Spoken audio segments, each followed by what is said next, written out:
Hey everybody, this is Don from North of Detroit Outdoors. Thanks for joining me. This is a one-year review of the Lone Wolf Assault Hand Climber. Now, it was really time for me to upgrade back in 2018 in December because I had an old, clunky, heavy, hard to set up climber that I purchased on Craigslist for about 75 bucks. Truth be told, it was probably worth only about 25 bucks. I didn't know any better. Finally, I had enough. I read some reviews, I looked online, I wanted to find the best climber that I could find, and I had 4 criteria. I said it has to be lightweight, it has to be small, it has to be easy to set up in the dark. Why? Because I love those early morning hunts when I get out there 45 minutes, an hour before daylight, and I get set up and quiet, and I watch the sun rise and hear the woods come alive. I just love it. So I needed something that I could set up in the dark pretty easily. And then the 4th criteria is I wanted it to be stable. Once you get up to those high elevations of 25, 30 feet, you don't want that thing wobbling around. So I'm going to talk about this stand, the pros and the cons. Naturally, there's a lot to love about this stand. But you know what? I had some bad experiences too. And I'm going to talk about those right now. So thanks for joining us. Here we go. North of Detroit Outdoors.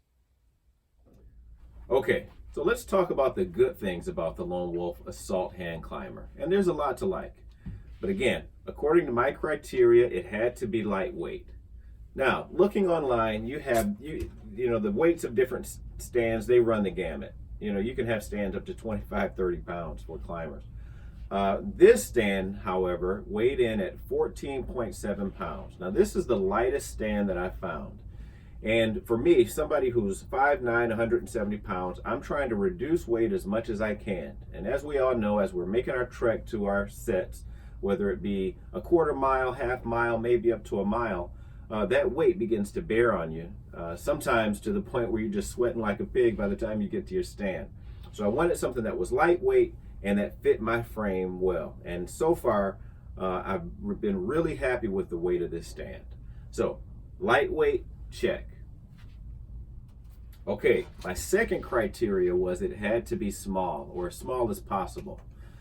This stand is 29 inches long by 19.5 inches wide by 4 inches thick when completely collapsed. Now, I haven't found any climber even close to that size. And again, for me, it works perfectly. With my frame, with a size 10, 10.5 shoe size, it works great. I know there are people who complain a little bit about the lack of space, and some people complain that there is no guarding around you, no frame around you. For me, it works great. I have no problem with heights. I always wear my safety harness, and in spite of its small size and the small footprint, I feel very comfortable up at high altitudes, and I have no problem whatsoever with it. So when it comes to it being small enough, it's great. I love it. There's no problems there. So second criteria, small, check. So I moved a little bit so I can show you criteria number 3. It has to be easy to set up in the dark. So what I have here is it packed up in the way it comes when you purchase the stand. So the way you unpack it is to release these straps. Now you'll notice here that it also has a bungee, and this bungee I have tied to the stand. Now you'll notice here that this hook came with it, and this allows you to actually hook the stand or hook the bungee to the rear of the stand. I, just like other people, have determined that it's much easier for me just to tie it as opposed to using the hook, because what can happen is once you release the seat, as I will here, 1 and 2, I can remove the seat. But once it's removed, if it were only hooked by this hook, it could very easily fall off and get lost. So I just do this as a precaution to make sure that I don't lose it. So once I unhook the bungee, I slip it through this hole. I take this one, I slip it through this hole, and it hangs like that. Once you have the seat removed, the teeth is the part of the stand that mates up against the tree. So you articulate these 2 arms back. You have this clamp here, you open it up, and you wrap this traction belt around the tree, and then you reinsert it into this tube. Now, what you want to make sure you do is that you insert the traction belt until you don't see any orange. If you see orange, according to Lone Wolf, it can be a safety concern. So you want to be safe. You want to make sure you insert it all the way down into the channel such that you don't see any orange. Once you have it in there, you clamp it back down, and the seat portion of the stand is affixed to the tree. Now, to affix the base to the tree, you loosen these knobs here, one on either side, and then you raise this bracket, and you push these knobs to the end of their travel, and then you tighten them back down. Once you have it tightened, you release the clamp, you remove the traction belt, just like at the top. You wrap it around the tree, back into the tubular channel, and then you clamp it back down. At that point, you're going to have the seat portion above the base. And once you have those two pieces on the tree, you want to clamp the two on either side so that the top portion, I'll set it down here, so that the top portion is always affixed to the bottom portion. So while you're climbing, if your feet slip or you for some reason lose the bottom portion, it won't fall all the way to the ground. You'll always hopefully be able to get back in the tree stand. So that's how it's going to be set up on the tree. Obviously the tree would be going through this void here and through that void there. And it's really as simple as that. I've added this clip so you can see exactly how it works on a real tree.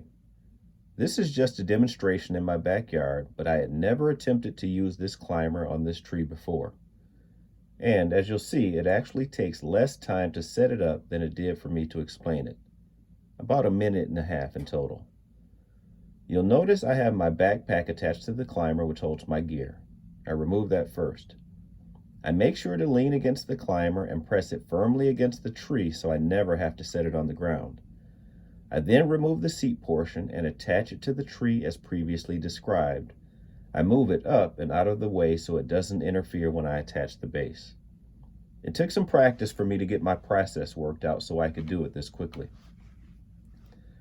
Next, I prepare the base by loosening the knobs and raise the bracket that holds the tension belt. The bushings at the base of the knobs should seat into the recessed holes at the top of their travel when you retighten the knobs. This is important as the recessed holes help to keep the bushings in place even if the knobs become loose for some reason. It's not necessary to over-tighten the knobs as they seem to stay pretty well. I attach the base to the tree and press it down firmly to ensure the teeth of the climber are fully engaged. I then connect the straps. I put as much slack in the straps as possible so it doesn't impede my ability to take long strides up the tree. Now when you want to pack it up, you do just the opposite. You release the straps, you remove it from the tree, articulate the arms, loosen these, and these bushings actually fit into recessed holes here. So if you look here, there's a recessed hole there that bushing sits in. You loosen them, you loosen the knobs, and you kind of pull them out of that recessed hole, and then the top portion will collapse again. Once it's collapsed, you want to tighten it back up. You take the seat portion, and you mate this seat to the base by putting the heads of these bolts on either side into this channel.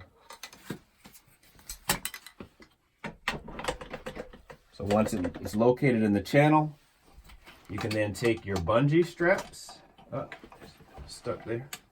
Take your bungee straps, and I put it right through here. Put the other one through here.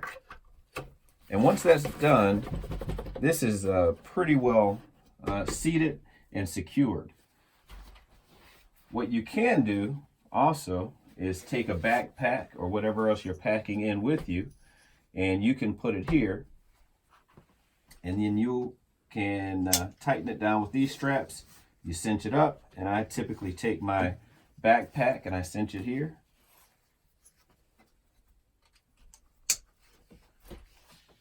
And once you've done that, you're all packed up and ready to go.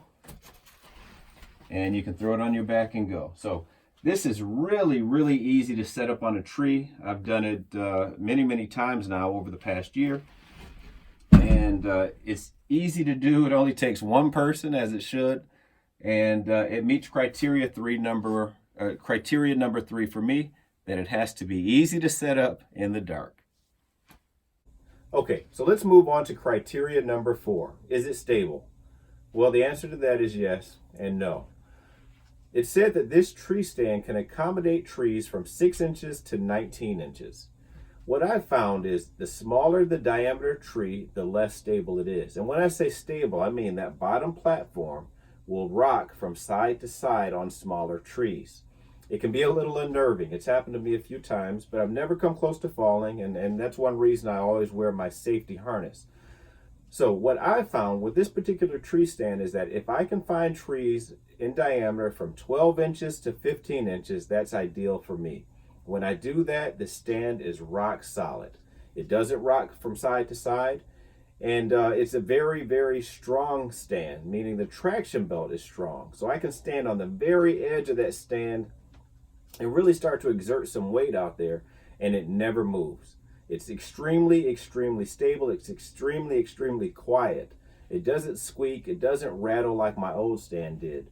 So it's a huge upgrade for me, and I really, really recommend it if you're looking for a stable stand. So for criteria number 4, the answer is yes, check. It's very stable if you choose the right tree. There was one other thing that I'd like to mention about the Lone Wolf Assault Hand Climber that I really liked, and that is the integrated bow holder design. This is used by actually taking one of the cams of your bows and inserting it into this void, and then you would put one of the spokes right over this post here, and you would lean it forward. So your bow is leaning forward away from you. And it was a great design. I really liked it. It does sit between your legs the entire time, which may restrict your movement just a little bit if you're looking behind you, if you need to rotate a little bit. But even when I did that, there wasn't much of an issue. The problem was it just didn't work for my bow, and I'll explain why.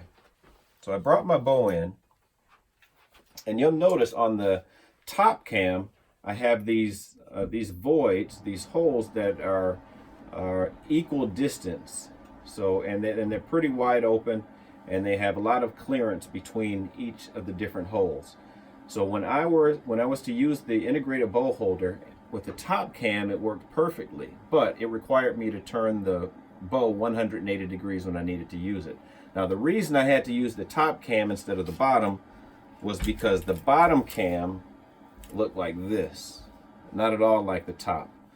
So it was very difficult, actually it was impossible for me to use this cam in this orientation with this bow holder. So that was unfortunate because I did really like it. I guess the good thing about the fact that I can't use this one is that I found one that's so much better. And this is the Third Hand Archery bow holder. And this is a very compact design. It was about $20. And essentially the way you use it is you just mount it to the bottom of your stand. It sticks out, as you can see, about 4 or 5 inches, not very far at all. And you affix it to your stand with just simple nuts and bolts, 4. And then you also have these 3 screws here that tighten down this bow holder, because this bow holder will orient, or it will rotate to orient your bow however you like it. So if I were to turn this clockwise or counterclockwise, the bow would either rotate forward away from me or backwards toward me, and I can have it in any orientation that I like. So once you get it in the orientation that you want, you can really clamp those down, or you can leave them a little looser so that you can orient it continually when you're up in this tree stand if you want to move it for some reason.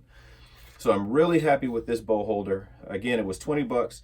And one of the best things about it is that it's covered with this rubber that is almost tacky. So when you set your bow in the bow holder, it's very difficult to move it. It's very difficult to knock it out. And because there's this raised lip here, I've never been able to knock it out. And I've actually bumped it really hard on purpose just to see, just to test and see how much I can get away with without knocking it out. And there's no way that I can find that I can really knock this bow out of the bow holder, which is great because I have, by mistake, bumped it with my knee and my shoulder and my elbow, and it's never come loose. So it's a really, really good design. I love it. It was only 20 bucks, and I highly recommend it. If for some reason your bow can't, or this bow holder cannot accommodate your bow. So it's a good product, and highly recommend it. Now, you may be wondering, what is all this blue material? Well, this blue material is really just the back of my shoulder straps. Now, most everyone that I've seen goes with the aftermarket shoulder straps. And that's because the shoulder straps that come with the Lone Wolf Assault are very thin. They can dig into your shoulder. They are not the quick release. So I decided to go with this. Now, I didn't buy this. Actually, I took a backpack that was lying around from a conference I went to a year ago. And I cut the back of the backpack off where it would typically zip to open up the compartment inside. I cut that part off, and I just used some straps that I had lying around and some Velcro, and I strapped it. I strapped it to the stand, and it's been really stable for as long as I've had it on here, for several months now, and I've had no issue whatsoever. I did purchase this waist belt from Amazon for about 12 bucks. Now there are different types you can purchase. Some use the Molly 2 system. I almost did that, but because I had some extra time and a backpack lying around, I didn't have to spend the extra money. So this works good. Okay, now I've told you a lot of good things about the stand, and it is a great stand. But there were a couple things that bothered me, and I want to just show you what they were. When I purchased the stand initially, and I tried to set it up for the first time, I loosened these knobs so I can articulate this bracket up. And right now it moves really easily, but when I tried it for the first time, it was really hard to move. I mean, extremely hard to move. And this was binding, so much so that there were metal shavings coming off of the inside of this channel. And I'll just tighten this down a little bit so you can see where. As there's a post that goes through this knob and it runs along this channel. And as it was moving up and down, the problem was there was just way too much interference there, and I didn't know what to do, and there were aluminum shavings coming out, which is a big problem for me, and I didn't understand why it was I was having so many issues, and I didn't hear of anyone else having those issues, and I didn't read any reviews of anyone dealing with that sort of thing. So I called Lone Wolf to get an idea of what was going on, to determine if it was a defective part or if there was just something that I could do to remedy that situation. Unfortunately, they never called me back. So I sent an email, and they never responded to any email. So that was really concerning to me because they have such a great reputation for making a great product.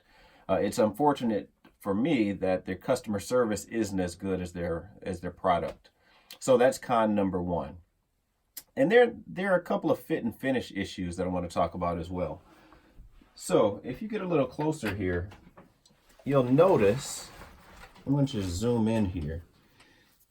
When this knob moves up to its furthest most travel, it's supposed to sit in this recessed hole. And if I go down a little, you'll see this recessed hole here. So when I push that knob up, you'll notice it never reaches the end of that recessed hole. And I'm not sure why it does that, or why it doesn't go in, because if you look at this side here, you'll notice that it pretty much goes directly into that hole. You can tighten it down, and it seats the way it should. Now the problem is that sometimes this one won't seat, and this one will, and sometimes this one will and that one won't. So it's really inconsistent. And I'm not sure exactly what I can do, but you know, I'd love to make whatever adjustment that needs to be made so these will both seat properly. So that is an issue, a fit and finish issue. You'll also notice that this channel here, as I mentioned before, as you assemble this, the top of the seat sits in here when the top of the bolts, they locate in this channel. And you can see right away that the paint started chipping away on either side. And not just here, but here too. Now, it doesn't degrade the function of the stand at all, but it doesn't look that good either. And it would have been nice if there were a different finish such that it didn't look so beat up. Now, this is a climbing stand, and you're putting it in, putting a lot of abuse on the stand going up and down the tree. So, is it a big deal? No, not really, but it would have been nice if it looked a little better after just a year of use. Okay, so the way I remedied the issue with the binding post going through the channel is I simply took a Q-tip, put some gun oil on it, and I just created some lubrication in that channel, and as you can see now, it works pretty smoothly. So it was a really simple fix, and nothing too major. As you can see, it moves just fine now, and I make sure I do this every month or so just to make sure that it's well lubricated, and so that channel stays intact. So that was the cure. Okay, everybody, that's it. That's my 1-year review of the Lone Wolf Assault Hand Climber. No doubt about it, this is a great stand. And even though there were a couple of issues, like the fit and finish issues and the terrible customer service that I received, you know, those things are really easy to overlook because this stand performs so flawlessly. And I really recommend it, especially to somebody like me who may be looking for a lightweight, small, easy to set up in the dark, stable tree stand. So I'm going to end the video right here, but before I do, I want to give a big shout out to Sean from Sean's Outdoor Adventures. I learned a lot about this stand from him, and many of the add-ons that he put on his stand, I added to mine as well, which made it work that much better. So thanks, Sean. I really appreciate it. And for you, if you have any questions about something that I didn't cover in the review, please let me know. I can answer those in the comments or maybe even make another video. So thanks again for joining me here at North of Detroit Outdoors. I look so forward to seeing you again soon.